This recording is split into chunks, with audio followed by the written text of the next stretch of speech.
Hi, folks. I hope you have attended the first segment of this recording, which was telecast and Manage the Dogs' first in-person conclave.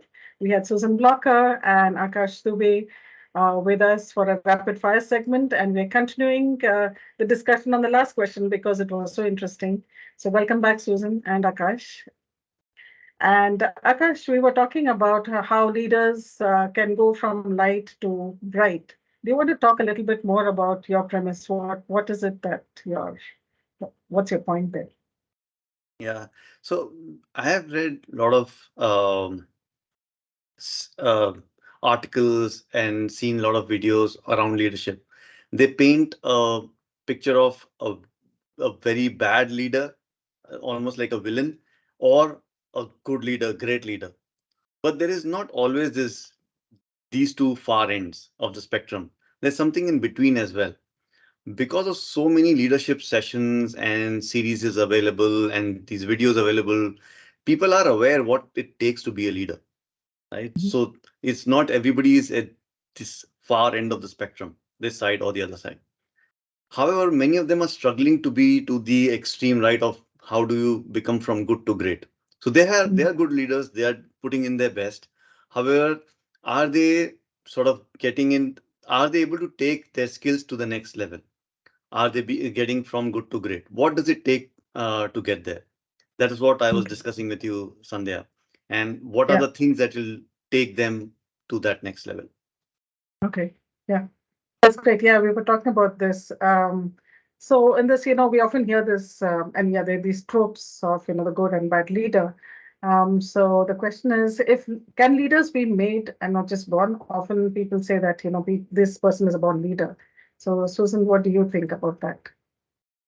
Oh, yeah, absolutely. I think leadership influence can definitely be nurtured. It comes through a lot of observation. It comes through trial and error. It comes through all those things. And you mentioned in my bio that I lead the Houston Leadership Development Program at HPE, which is really, just a group of employees that really felt the need to focus on, kind of homegrown leadership mentoring and training and development. And so we put together this program. It's outside of HR and official L&D kinds of things, but it's just leaders passing on um, good tips and strategies to others who are leaders, because everybody's a leader at some point on the continuum, whether they know it or have a title.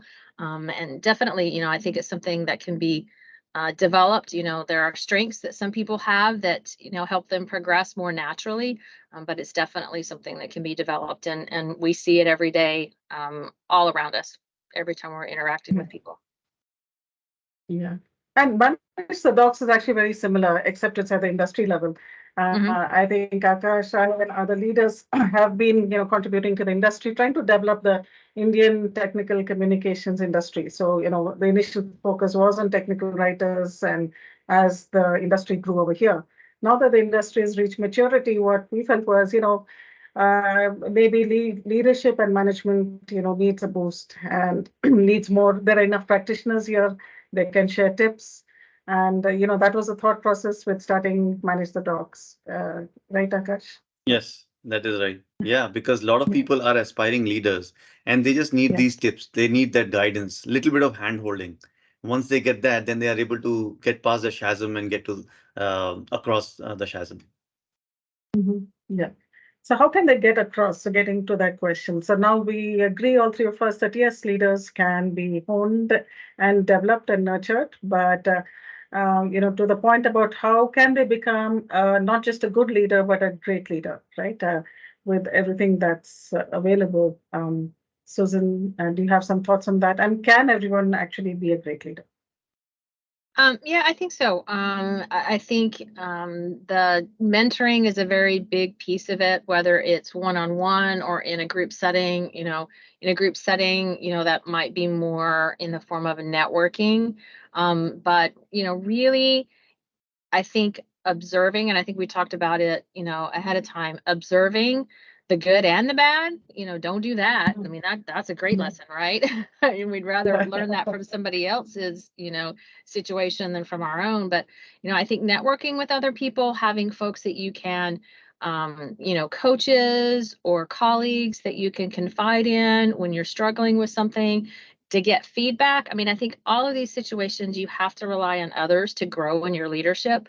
And that takes lots of different forms. And so create your network so that you can have mentors and coaches and colleagues and you can get feedback. I think that's, really you just have to work at it. Just like, athletes have to work at it. They shave off a second every day of their run or their cycling. You just have to practice and you have to reflect. You have to set goals for yourself and get feedback and just continue to move forward. Akash, good to great. What do you think?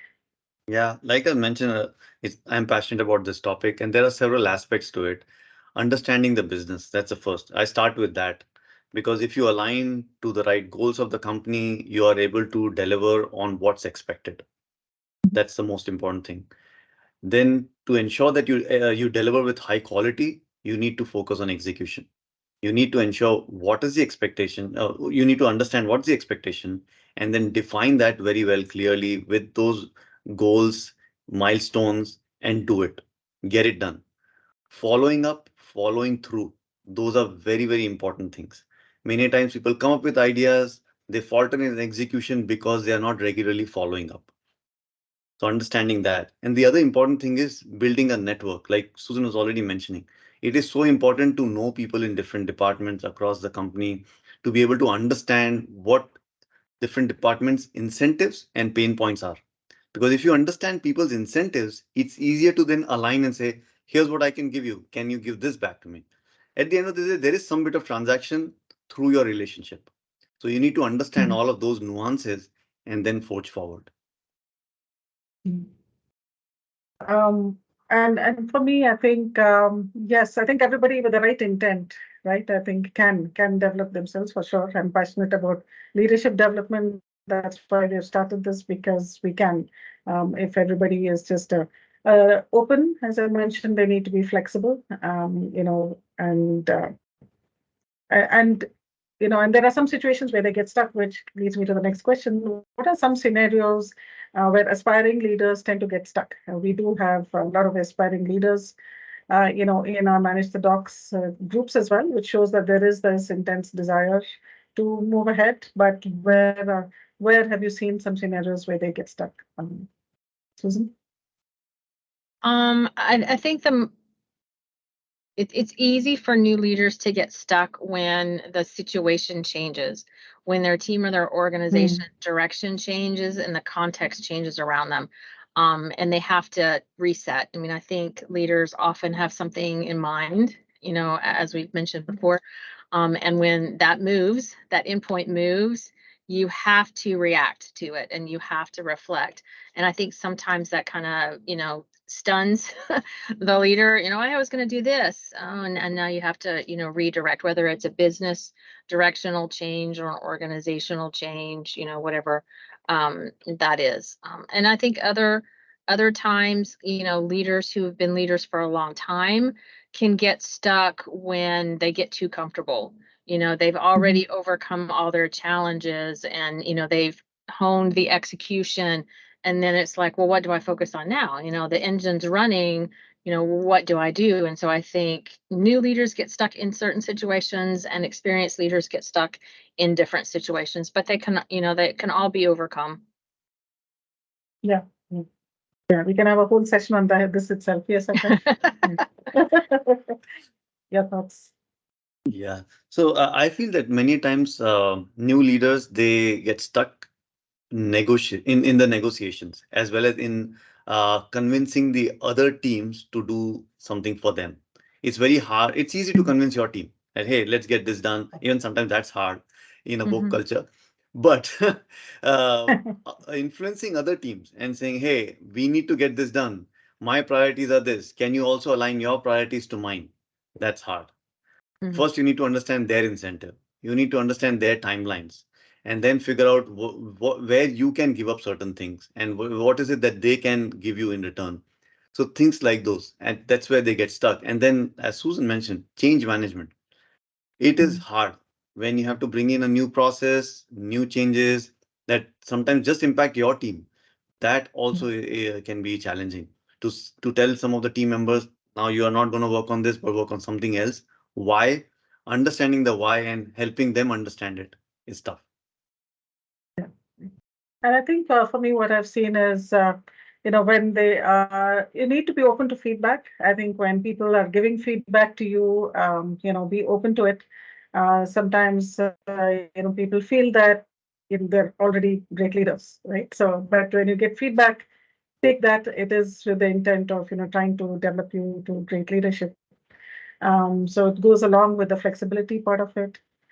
And also to do from what you said, Susan, I think the complacency kinds of builds in or a sense of entitlement almost. But I think just stay open. And this is a new skill set. Sometimes for new leaders, recognizing that this, whatever they've know so far, they have to let that go and they have to maybe learn some new skills, being open to that and taking the feedback will help them, I think, get there.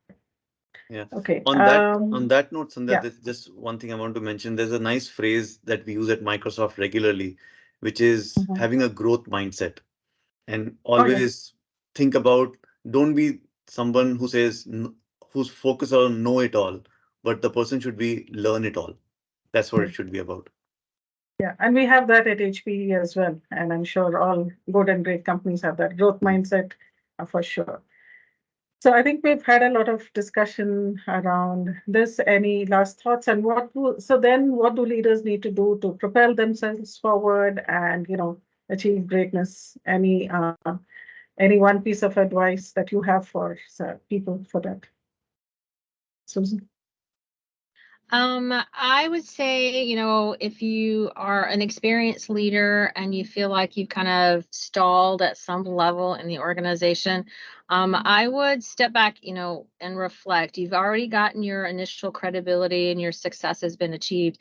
I think you need to look at that point, really what your visibility is, visibility of others to you. Because if you feel like you have really achieved, but you've stalled, it might be that you're too hidden to other influential leaders in the organization or in the group, and you just need to be more connected with those folks. I think that is where I've seen most folks kind of stall. And if they really want to propel to that next level, they just have to come out of the shadows a little bit more to be seen, and bring that credibility and that success with them, as well as their sponsorship that they have from others around what their brand is and what their capabilities are. Okay. I would say there are two things that come to my mind. One is learn to network and influence. Something on the lines of what Susan is saying. That's very important. You have to network with people, and being able to influence someone else is not an easy skill. You need to learn that over time. You learn it. The other is following up and following through. Follow up with people when you have an initiative that you are running. You have to regularly just bring it up. How is it going? Just checking on the status gets the needle moving forward. Just asking, how is it going? And then if you have committed to something, then follow through. That's very, very important. Many times we say we just drop an idea and we forget about it. But it's very important that you should follow through. If you committed to someone, you have an action item, get that done, follow through. That builds trust. I think these are all great tips for what one can do in a team, in an organization. I'm just going to talk a little what they can do on themselves. I think, definitely have the self-awareness. It goes back to getting the feedback, understanding, accepting it, be self-aware, and also be self-motivated. We talked of change management and all of that. A lot of things can happen in a career. And if you're not self-motivated, it's hard to not just drive yourself forward, to drive your team forward or to carry your team along with you in difficult situations. So yeah, with that, thank you once again for a great session, and look forward to everybody's ideas on this topic. Thank you for joining, Susan and Akash. Thank you. Thank you.